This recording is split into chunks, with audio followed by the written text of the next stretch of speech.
Hi, this is a video on the greatest common factor, GCF.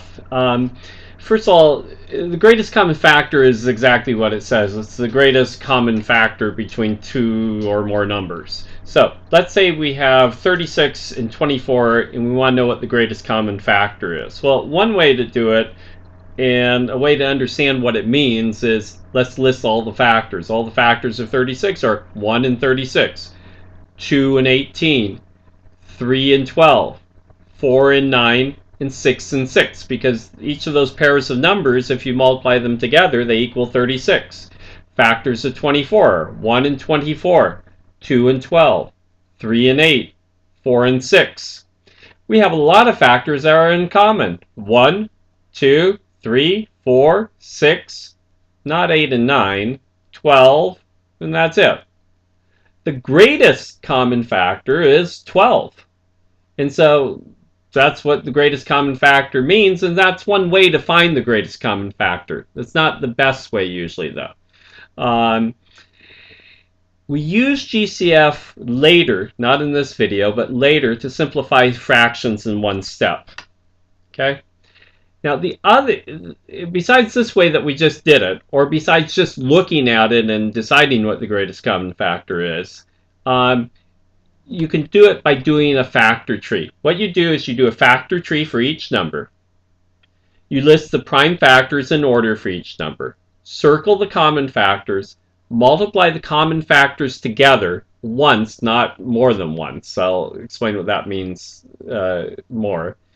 And then when listing common factors with exponents, instead of doing the circling the common factors, you can just use the one with the lower exponent.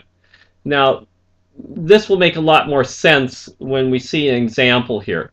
So I'm going to do an example. I'm going to use 54 and 144, find the GCF of those two. To do that, I'm actually going to go to a drawing program. So I'm going to go to Paint. And so I said 54 and 144. So I'm going to go here. In 54, a math fact of 54 is 6 times 9. And then 2 times 3. And then 3 times 3. We're done with that. 144, 12 times 12. And then 3 times 4. 3 times 4, and then 2 times 2, and 2 times 2. Go ahead and list these in order. So 2 times 3 times 3 times 3, that's the one for 54. I'm going to circle these since they're not as easy to see here. So I'm circling the ones at the end of the branches, the prime numbers at the end. And then this one is going to be 2 times 2 times 2 times 2 times 3 times 3.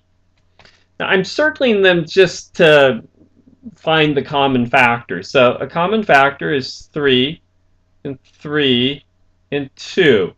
So I take those. I don't take every one I've circled, but those are the common factors. I take 2 times 3 times 3. Those are the common factors.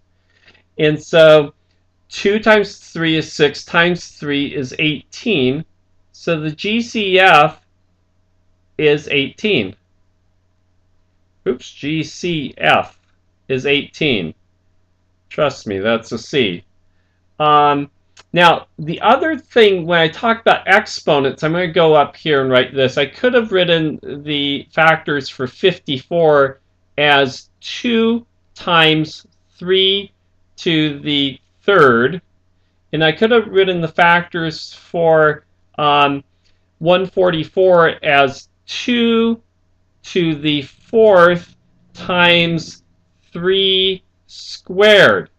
Now, where I talked about before about the exponents, where I talked about that is, okay, 2 is a common factor, 3 is a common factor. But what I'm going to do is select it where the exponent is the least. So here, the 2 is where the exponent is the least. And we have 3 squared and 3 to the third. I'm going to pick 3 squared. And so I get 2 times 3 squared, 2 times 9 is 18.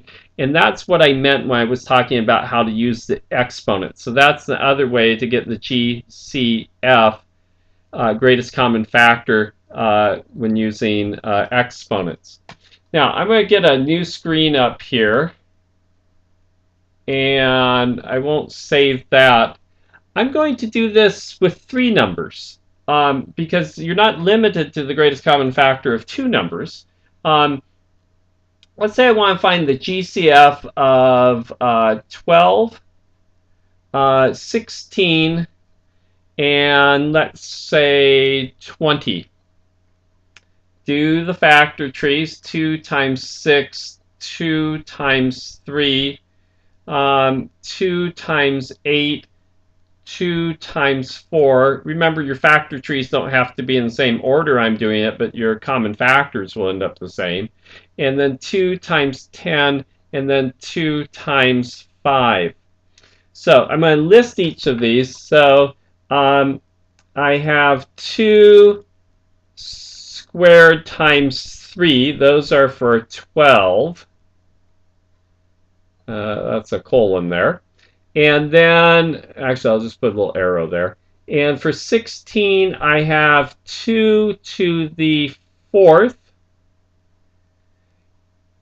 And for 20, I have 2 squared times 5. So the only common number I have, only common factor, is 4. And I'm going to pick the smallest exponent, and so it's 2 squared.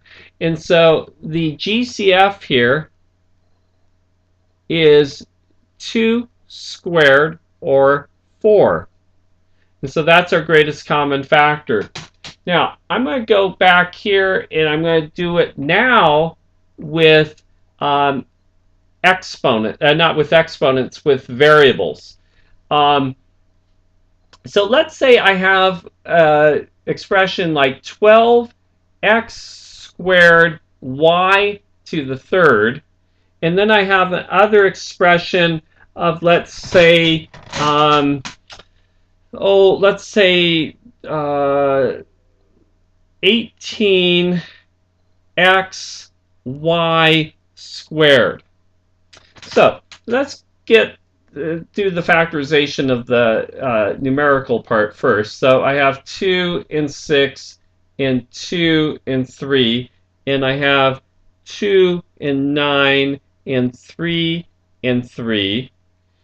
So now I'm going to write these two out with the numbers factored now. So I have 2 squared times 3 x squared y cubed, and then the other one is 2 times 3 squared x y squared.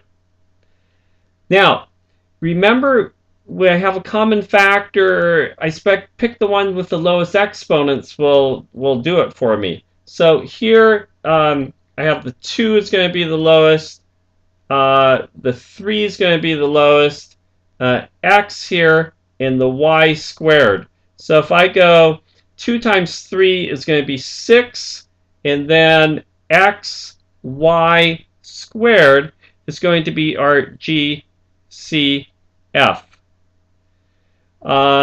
So that concludes this video of the greatest common factor.